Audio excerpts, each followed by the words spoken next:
Hey guys, welcome back to the Giovanni Show. Today I am so excited to be here with my best friend, Connor Miles, aka SnipeMyles on Kick. He's been doing great over there. So, welcome on to the show, Connor. It's been a while. I'm super excited to have you on. Just two guys being dudes. Two guys being dudes. That should be the name of the episode. That's actually lit. I like that. But thank you for buttering my biscuit. I just wanted to say we are wearing these hats just to remind everybody, what happened last season. We're gonna put it to bed once week one starts. I'm just gonna forget about it. This will New, never be on my head again. right, new seat. Ever. I wouldn't say that. I'll probably wear it to the game when we go in Detroit. But I but won't. uh, I new won't. new season. New starting over. It's time to focus on Super Bowl. The Super Bowl coming up, man. So I'm ready to rock. Dude, I'm ready to rock too. I'm so excited. Um, we got a lot of stuff that we've been brewing up in our group chat that we've been wanting to talk about. So I'm super excited to be here talking about it.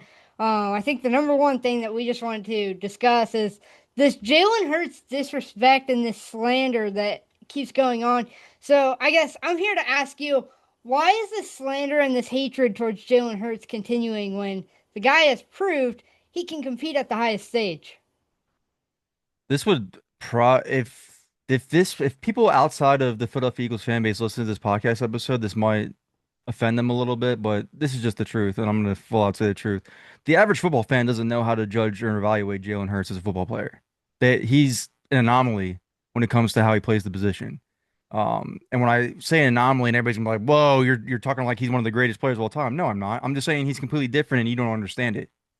The way he plays the quarterback position is the way a point guard in the NBA plays their position. They're always about the team. They're always about getting the ball to somebody else to make them perform well. That's what Jalen Hurts is. He's not the guy that's going to be the star of the show or take over your team and be the front. Like, I know he's like the most famous person in Philadelphia right now, and we hail him as a top five quarterback, but he's never going to be the guy that is the main attraction to the show. He's always going to put on everybody else around him. With that being said, AJ Brown's had the best years of his career ever being with Jalen Hurts. Saquon Barkley had the best year of his career being with Jalen Hurts. Devontae Smith has been the same receiver he's been in Alabama, coming back to being paired with Jalen Hurts. Dallas Goedert's had the best seasons of his careers with Jalen Hurts. We can go on with this. Jalen Hurts makes everybody around him better, and that's just what he does. That's the ability he has to elevate talent around him. Even if the talent's already talented, AJ Brown wasn't doing this in Tennessee. Saquon Barkley wasn't doing this in New York. Give the Eagles O-line credit all you want, but when you have the dynamic of Jalen Hurts there, where I don't know if he's going to throw it, I don't know if he's going to run it, that helps Saquon Barkley make his job so much easier because the attention's not always on him at every time. So there was a there's a draft analyst for Roto World. His name is Thor Nystrom, and him and I used to have a pod called something about the NFL. We used to talk about the NFL all the time, and I brought him on 2020 before the Eagles even drafted Jalen Hurts because I loved Jalen Hurts at Oklahoma.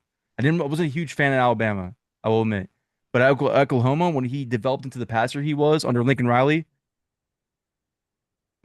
as soon as he came to Oklahoma and got underneath Lincoln Riley, you really saw the passer that Jalen Hurts could possibly become. And I loved it. I said, "Oh wow, this is actually a quarterback that kind of reminds you of like Russell Wilson." And that's what coming out of because Russell Wilson started off at NC State. I mean, excuse me, went to Wisconsin and went to NC State. I might have got that backwards, but you get my point. He developed into a passer too, more than a runner. And that's what happened to Jalen Hurts when he went to Oklahoma. And I love the fact that he's a Philadelphia Eagle because of that. But Thor was the first person that made that comparison for me was Jalen Hurts is a point guard playing quarterback. He's always going to get the ball to where it needs to go, and he's always going to make everybody around him look better than he makes himself look. Now, when I say the average football fan doesn't know how to evaluate Jalen Hurts because they always say like he's not that great of a quarterback, they look at his box score stats of how many passing touchdowns, how many yards he's thrown. It just makes you realize, wow, they must have never saw Michael Vick play football at all. They must have never saw Michael Vick play the quarterback position at all. They must be that young and naive that they're stuck in box scores that they can't understand what talent is. Because Michael Vick, guess what the highest amount of Michael passing touchdowns Michael Vick had in this season? What is it? 21. That's the most he's ever had in one season, passing touchdowns. Nobody talks about Michael Vick the way they talk about Jalen Hurts, correct? They Correct. treat him like he's one of the best players of all time, dynamic quarterback that Yeah. revolutionized the position. If Jalen Hurts was on any team but the Philadelphia Eagles and was having the success they wouldn't hate on him as much as they do. It's just because Eagles fans are annoying and people hate Eagles fans. It's Philadelphia. Nobody likes us and we don't care. It's just because we gloat about it a little bit because Jalen Hurts is so successful with the Eagles. But he would be doing this anywhere else. He would be just as successful anywhere else because he has the capabilities to elevate the talent around him. Not many quarterbacks have that ability to do so. There's some great quarterbacks in this league. Joe Burrow is a great quarterback. Josh Allen's a great quarterback. Patrick Mahomes is a great quarterback. There's quarterbacks that are better than Jalen Hurts in this league, I will admit. But there's not every quarterback can elevate the talent around him the way that Jalen Hurts can. I mean, you saw Jaden Daniels do it last year too as a rookie. I mean, without Jaden Daniels, the Commanders are nothing.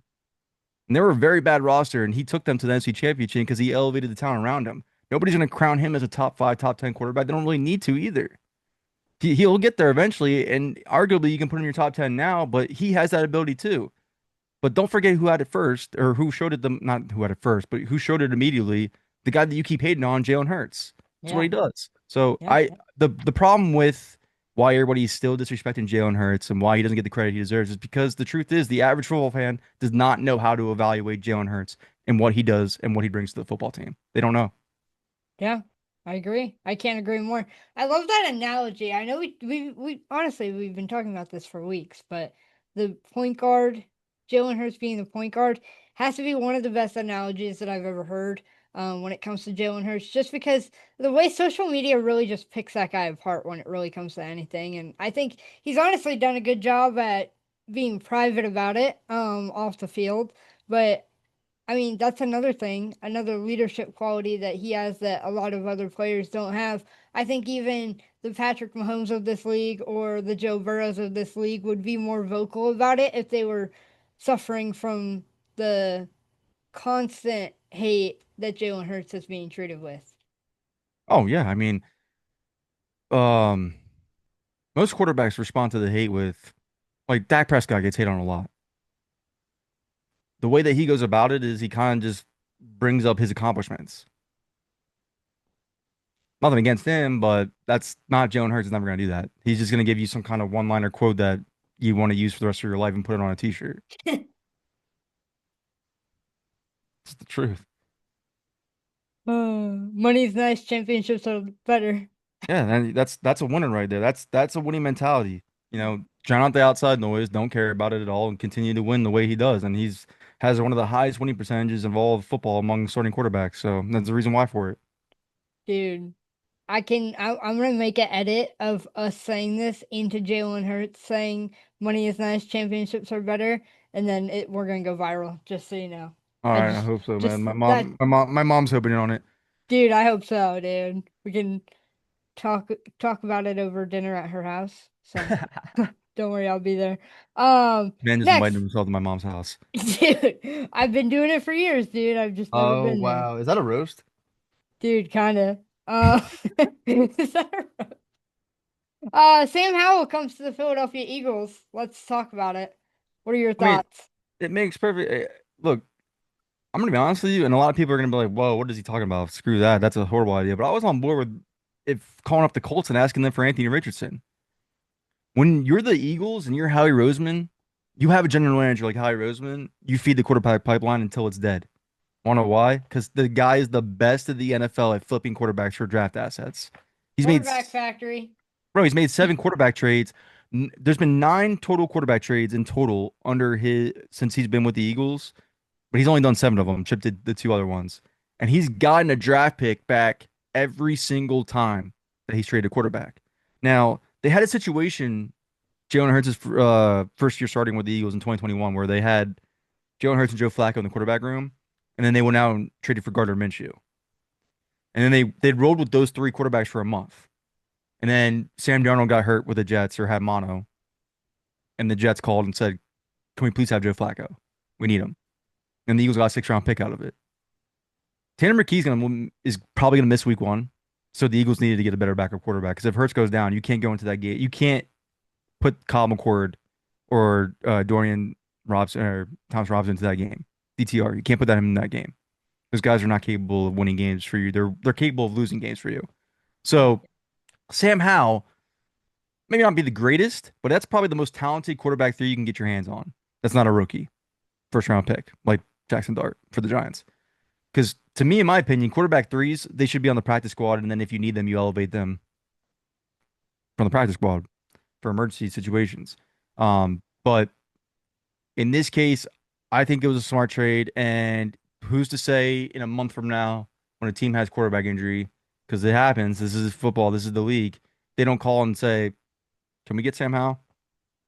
And the Eagles flipped him for a 6 round pick, and they only used him for those 2 games that they needed him for because Tanner McKee's injury. So when you're Howie Roseman and you're the Philadelphia Eagles, you feed the quarterback pipeline until it's dead. Yeah, I agree. I mean, Howie Roseman's just a genius, dude. Like sometimes, like I don't think people appreciate him enough. Oh, he would just take my shit. He would take a broken down shed in the backyard and he would turn it into a mansion. He's the best Literally, flipper there is. literally. I love the guy, dude. Yeah, no, he's great. So I think it was a smart trade just because you could potentially get even if you don't, because again, he's on the last year of his contract. So if he leaves in free agency and the Eagles don't do much in free agency, maybe that sets up the draft pick comp return too as well. So I don't know that for a fact, but that could be a possibility. So either way, I mean, they traded for a guy that they're going to get a draft pick asset back on no matter what. So it's a good move to me. I agree. Connor, what are we gonna do at this CB2 position? Oh, it's probably the most, probably the glaringest hole in this team because I know a lot of people don't like the safety position, but I think the safety group is fine. I don't think it's compared the safety group last year to this year, it's not much different. I'm gonna be honest with you. This fan base wildly overrates Chauncey Gardner-Johnson because he has a mouth on him. I love the Mhm. guy. He was great locker room presence, great leader. I love this trash talking. I do love it. But at the end of the day, he gave up 9 touchdowns in coverage last year. He wasn't an all pro. He was, probably not even a top 10 starting safety last year because was pretty poor in coverage. So the Eagles safety room with the addition of the rookie Andrew Makuba, who can end up being better than Chauncey Gardner-Johnson because he could. There's potential there. Not saying he will be, but there's potential there. And then the return of Sidney Brown after injury last year, who pretty much slides into that Tristan McCollum spot of being the third safety. Uh, this safety room is pretty good. So I don't think the safety room is an issue. Um, I can understand the people's concern for the lack of edge depth. They have Josh Hunt and Aziz going to be the backups to Hunt and Nolan Smith, but when you sit down and really look at the history of Vic Fangio's defensive systems with the pass rushers in them, this is the most pass rusher friendly system in probably football. He puts those guys in positions to win and makes them better than they really are, to be honest with you. So I think they're going to be just fine with what they have at edge. Could they get a boost during the trade deadline? Maybe, but I think they're fine. I mean, maybe if they want to sign a free agent like Zadarius Smith out there to replace that BG role, I can understand that. But I'm all in on Jalen Hunt and Nolan Smith duo, and I think they're going to be only continue to get better because they have a coach that makes everything easier for them. So I think the main issue is going to be cornerback too, right? For this team, that's going to be the biggest hole. And if I'm the Eagles, I know Howie Roseman's looking around. He's definitely looking around. He's not settled at that position, but he really likes the guys that he has too as well. So I might give this some time. Jacorian Bennett's 25 years old. Mac McWilliams, the guy they drafted in the 5th round in UCF, he's 24 years old. I think Keely Ringo's 25. Could be wrong, but they're all they're all very young and in their mid 20s, right? So when you're looking at Quinyon Mitchell has 4 years left on his deal because you're going to pick up his 5th year option. You have time to give him a contract extension. Cooper DeJean's got 3 years left on his deal. You're going to have to lock him up first, right? That cornerback two spot, you don't want it to be a guy that you got to pay soon. You don't want that. You either want it to be a guy that can be a rental for this year while we make a Super Bowl championship run, or you grow and develop into that spot as a young player, and maybe down the line we'll pay you after we take care of these guys. Because we got to pay Mhm. these guys. Like they're the main headliners of our secondary. They have to be here for the long term future. Mhm. That guy, the guy who's going to fill in next to them, we don't necessarily have to do that. So I've been kind of warming up to the idea of let's get Jacorian Bennett a shot. Let's see what he's got. I mean, you traded for him. I know you traded a death player for a death player, so it's not like it's a sign that you have to start him, but let's just see what he's got. Let's see what the kid's got. Let's go with a young cornerback trio that you can grow and mold for years, and then when it comes time to pay them all, you give yourself the ample amount of time to do so. Yeah, and That's I what. think putting him under Vic Fangio's defense is just like automatically setting him up for success, right? I mean, that guy's literally a genius. Ryan Fango for Christian Parker, the defensive backs coach. He's great at developing talent. I know everybody's gonna be like, Yep. well, he hasn't really developed Keely Ringo. Well, he inherited Keely Ringo. He was part of the process of picking Mac McWilliams. And I really like Mac McWilliams a lot, the UCF rookie they got in the fifth round. I think that might be a diamond in the rough. That might be a guy for them. Not right now, but maybe later down the line when he acclimates to the speed of the NFL and picks up the system a little bit more.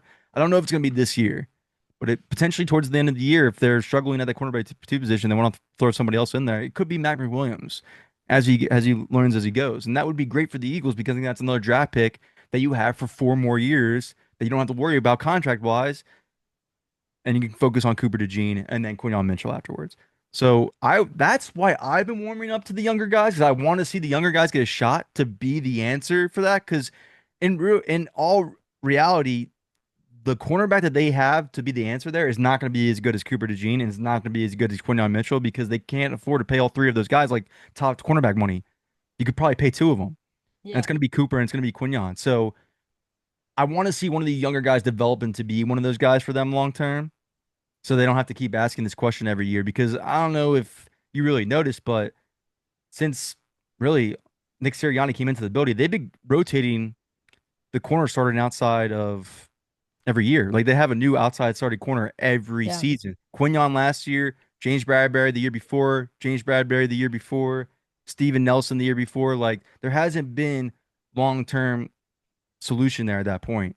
So I would like to see one of these young guys give a shot. So I'm all in on that. Now, if they make a trade or they sign like a Stephon Gilmore per se and say, screw it, let's go for the Super Bowl run, let's get a proven veteran.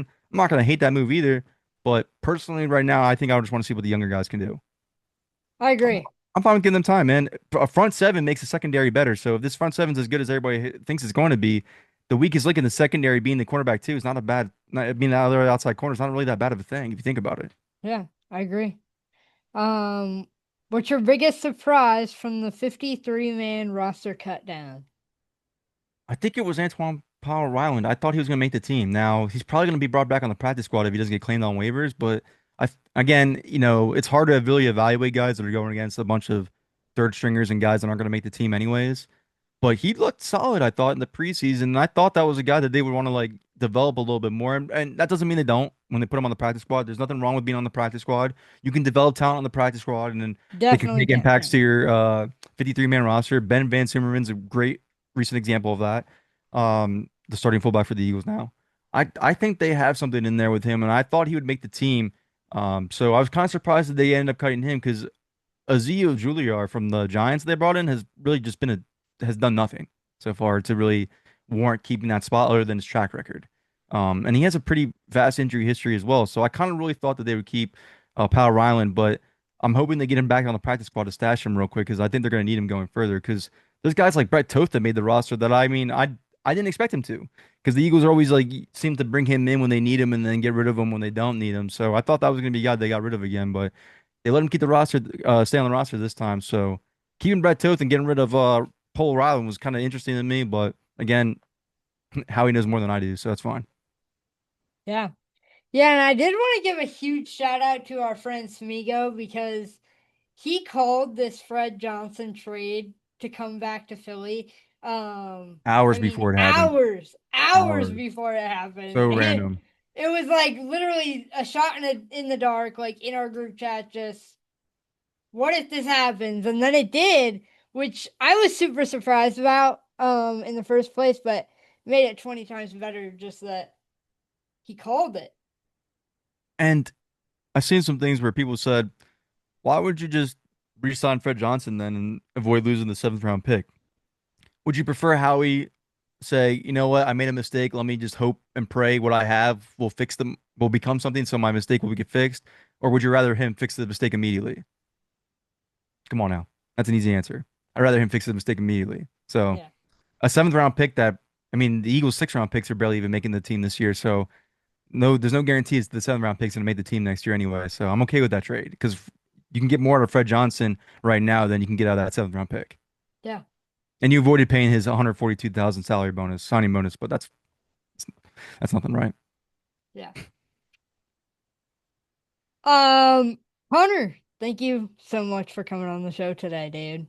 Actually, brother, great talking to you about the birds, and I think the Eagles win at least 12 games this year. Dude, at least. Yeah, at least because I Dude, come on. when here's the thing that I think people are overlooking a little bit. 14 games again. Here's why I think. Here's why I think that. And here's why I think that. And I think 12 is a really respectable number. When you're the Super Bowl champs and you're defending Super Bowl champs, every team you go against the following season is going to give you their best because they're going to say they want to knock off the champs. That when you beat the defending Super Bowl champs in a game that matters, that you're celebrating the locker room, your morale's boosted, you think you're a really great team, like you believe in yourself, the confidence is at an all-time high. So the Eagles are going to get every single team's best this year. Their absolute best. That might cost them a couple games, but I mean, again, 12 wins is nothing to bat your eye at. I think they'll be fine. Either way, they're going to be the top team that they always are. The talent is just too much on that team to get away with it. Dude, I think you're kind of a hater, and I think the Eagles win 14 games. All right, we'll see how it goes. You did predict it correctly last year. Dude, past 2 years. The last year I did it with Ed. Yeah, you It did. was That's me, right. you, and Ed, Yeah, dude. yeah, I remember that. Yeah. I'm Do telling you. you think the Eagles make one more big trade before the season starts? Dude, I think they pick up a guy of the name of Jalen Mills. All right, end the pod. We need to get Jalen Mills back in Philly. It needs to happen, dude. Marcus Epps. All right, end the pod. All right, dude. Connor, thank you so much for coming on today. Go check out Connor live every day on Kick, SnipeMyles. This guy's the GOAT. Yeah, thanks, dude.